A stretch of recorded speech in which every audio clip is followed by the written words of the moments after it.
here to talk about the solar eclipse, and it's interesting.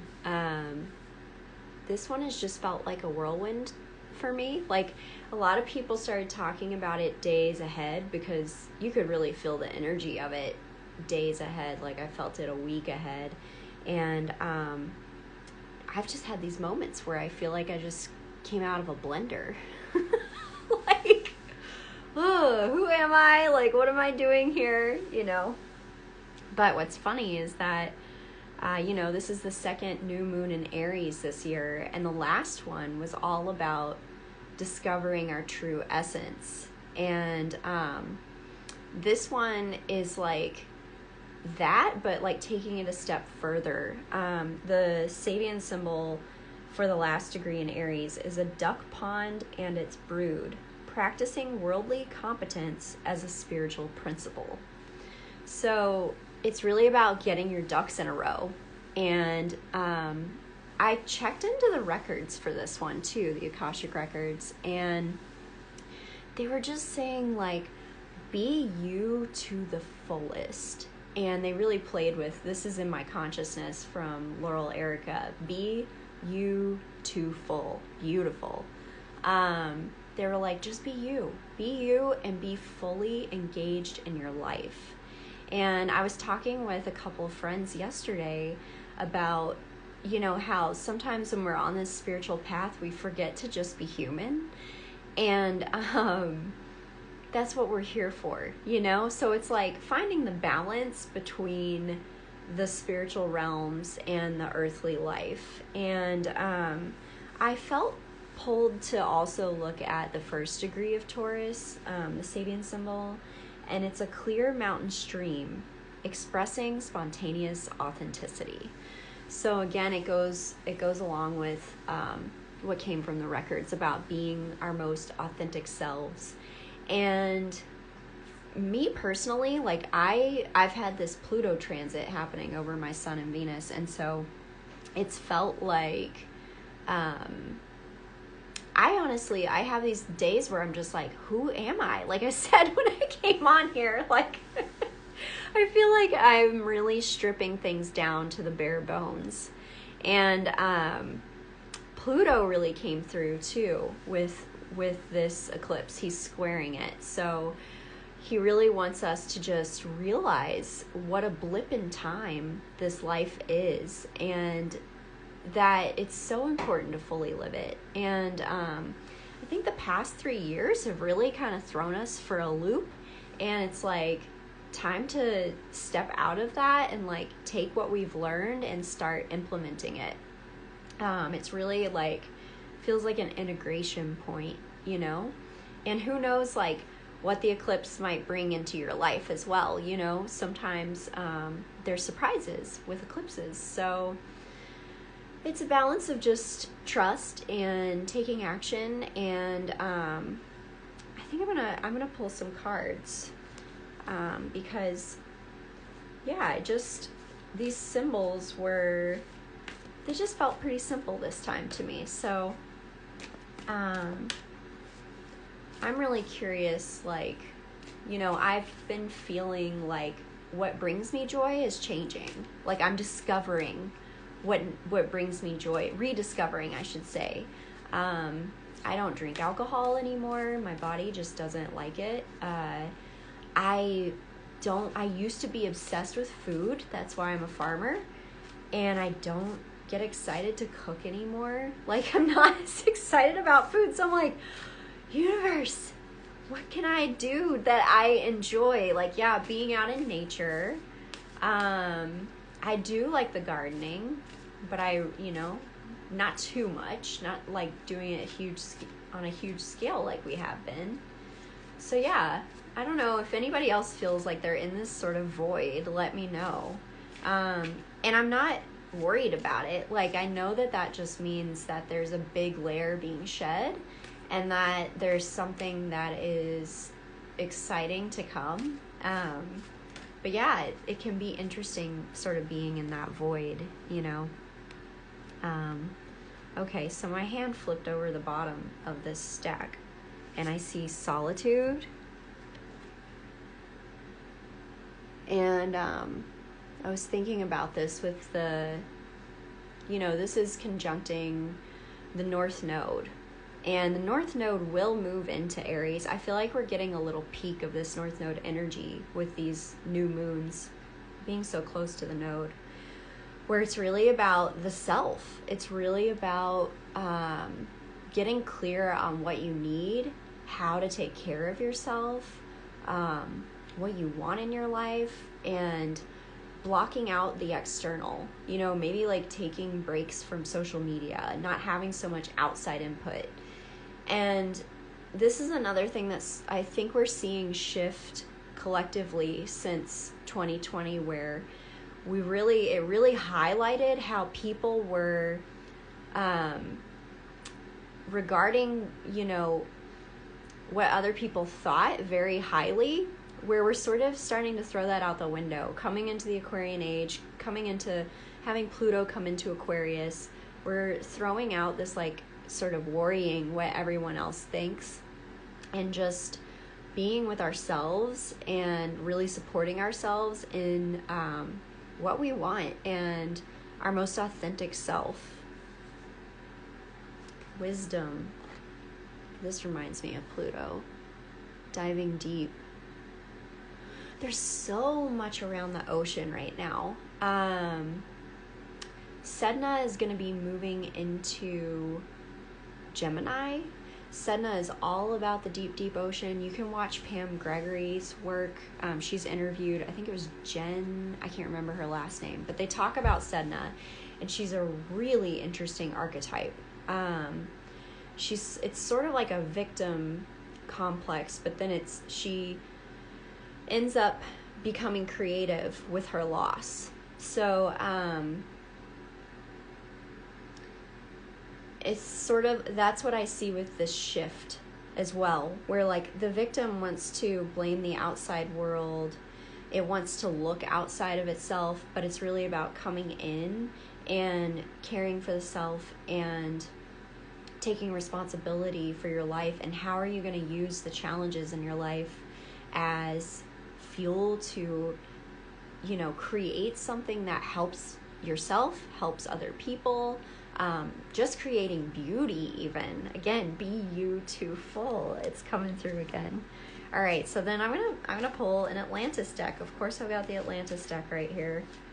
Atlantis just feels so prominent with Aquarian energy for me, and all of this stuff around the ocean. I mean, also we've got Saturn in Pisces. Again, that's like the ocean. There's a lot of the other thing that's coming through is just how important nature is, which is always the case, but to get clear, to get clarity, to go out in nature. I would be out there right now, but it's cold today. Butterfly, you have earned your wings. So yeah, there's a lot of transformation that's been happening, and this is not, I've been pulling transformation a lot actually lately. So yeah, it's time to fly, y'all. It's time to just be you and do your thing, and I don't know, shoot for the stars. Feet on the ground, head in the sky, that type of thing. I'm going to pull a Sacred Geometry card too. I love this deck. This Sacred Geometry deck by Francine Hart. It says, for the visionary path. And these cards, these are not as easy for me to just read. Well, we'll see. But I often look in the book to see what these guys have to say. Night and today. Again, the transformation. And this was something else from the records. It was, they were saying like, really, to be you-to-ful, it's really like embracing all of you. Like the parts that you might feel embarrassed about or ashamed, or, it's just about holding it all. Let's see what this one says. There's like there's an owl on the night side, and I think they're hawks on the light side. I'll show you again. See if it'll focus. Card 32. It's 5 transformation again. Magic and grace fill the moments just as dawn is breaking. This is a time of transition, dark into light as the world turns and displays a new day. Owl guards the night sky as hawks patrol the day. Golden spirals form a dynamic 5 flowers spinning the blossom of graceful transitions. Transition is afoot in your life. Each one of us is continuously shifting, expanding, and transforming. Change may seem so gradual that you hardly notice, or you may be poised in the moment between night and day, about to embark on major life transitions. Whether these transformations were brought about by circumstances or by your own intentions, you are required to expand your vision of what is possible and embrace your desire for joy, growth, and freedom. The age in which we live spins so fast that sometimes it feels as if we are just beginning to understand how one event has touched us when another one arrives without warning. Realize that even radical change does not have to be traumatic. How may you more gracefully accept and move through the events in your life? How may the way you view change help your evolution to flower more gracefully? You are invited to view each transition you experience as another of life's adventures. Allow the owl and hawks on this card to symbolize a knowing that you are guided and protected in your personal evolution. As you consciously move out of darkness into the morning light, let this card be a signpost of graceful transitions. So I love that because, like I was saying, and we know eclipses can bring change. And the other thing that came through in the records was that everything happens for us, like everything. And it's a matter of changing our perspective to really know, that and not fall into that victimhood, and to use it, right? Like to alchemize it and flow with it and look for the opportunities. That comes up all the time too. Just look for the opportunities in everything that comes up. And lastly, I'm going to pull an Isis card. She wanted to come out, and that's pretty cool because she's, I would say, my most powerful deck.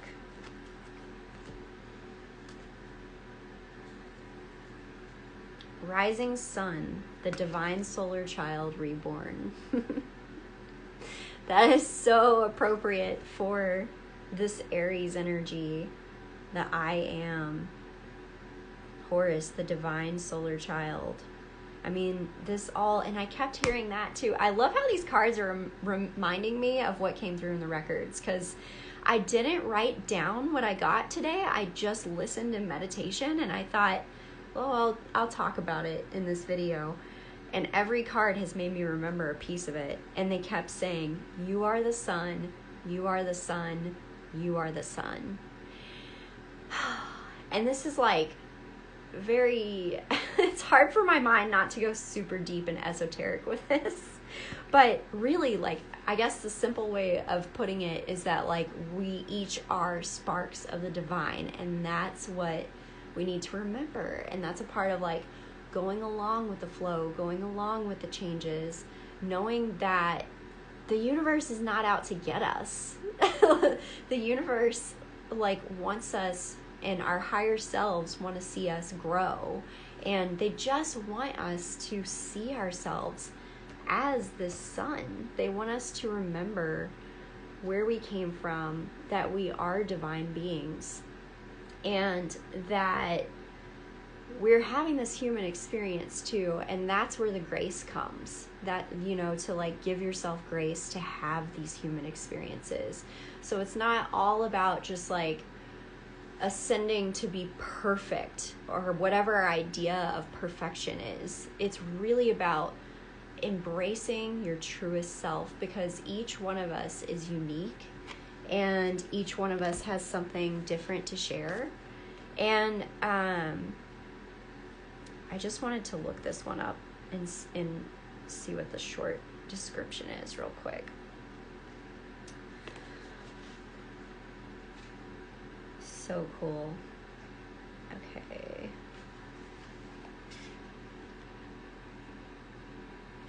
It's like right in here. There we go. A dark phase and struggle is over. A new phase is upon you, one of hope, glory, light, and triumph. It is won through boldness, persistence. And persistence. Even when you felt like giving up, you chose to stay strong, to surrender to the divine, and continue the path. You have been through much, and now victory is upon you, beloved. For the divine solar child, a new consciousness within you is born. And this was something that I felt coming through yesterday, that the teachings of Christ that were really misconstrued by the extraction of the feminine, and the suppression of the feminine, that it was just an imbalance. That's what we're moving out of. We know that the feminine energy has been rising, and with that remembrance comes back the true Christ teachings, which I know people probably feel weird about the name Christ, but it's not the man, it's a consciousness, and it's just knowing that we're all connected. That's all it is. And when you understand that we're all connected, life gets more magical. You find it easier to have compassion for yourself and for other people. You might find it easier to find the joy in life. Just remembering that magic, that like this consciousness that makes this body move and talk and experience, runs through everything. It's running through all of us. It's running through nature. And it really is like a miracle that we're all here in physicality. Whereas, in the past, that's all we've seen.